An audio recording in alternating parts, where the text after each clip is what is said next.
Ilias Erkat, tu es aujourd'hui aux Variétés Outsio, mais tu es photographe animalier, je crois, et tu es là pour une cause un petit peu spéciale avec deux de tes amis. C'est ça, alors on vient déjà pour présenter un documentaire sur le lynx. Donc on vient parler du lynx dans les Vosges et c'est plus que des amis du coup parce que c'est les réalisateurs du documentaire et du coup c'est eux qui m'ont contacté pour partir sur le terrain à la rencontre de cet animal.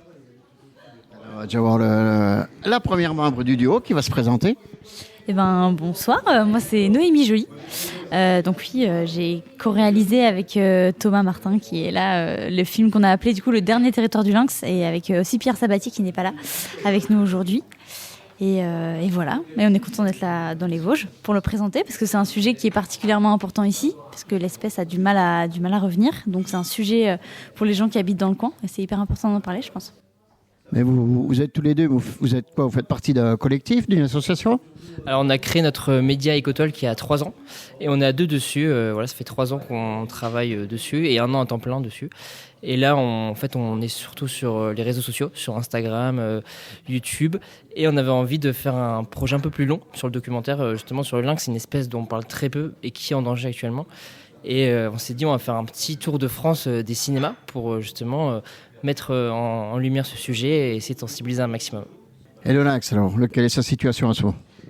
La situation elle est assez délicate parce qu'on a de plus en plus de mortalité. Donc, la principale cause de mortalité chez le lynx c'est les collisions routières. Et à l'heure actuelle on estime entre 200 et 250 individus à l'échelle nationale. Et 80% de la population du lynx elle se situe en Franche-Comté, dans le massif du Jura. Et on commence à rencontrer pas mal de difficultés, donc il y a de plus en plus de collisions. Là on est à 11 depuis le début de l'année, donc sur un effectif entre 200 et 250 à l'échelle nationale c'est quand même énorme. Et on est de plus en plus confronté à d'autres problématiques, il y a aussi des cas de braconnage qui sont pas quantifiables malheureusement. Et un vrai problème d'expansion de l'espèce, quoi. Ça fait des années qu'on stagne un peu au niveau des secteurs où le lynx est présent. Mais on aimerait bien qu'il soit un peu plus présent dans les Vosges, encore plus présent dans l'Ain, dans les Alpes, etc. Et qu'il s'installe vraiment et qu'il puisse s'épanouir comme certains lynx s'épanouissent dans le massif du Jura, quoi. Tu dis qu'il y a principalement en Franche-Comté, ça vient de quoi? En fait, c'est qu'il y a eu des réintroductions en Suisse, donc après il est revenu naturellement petit à petit.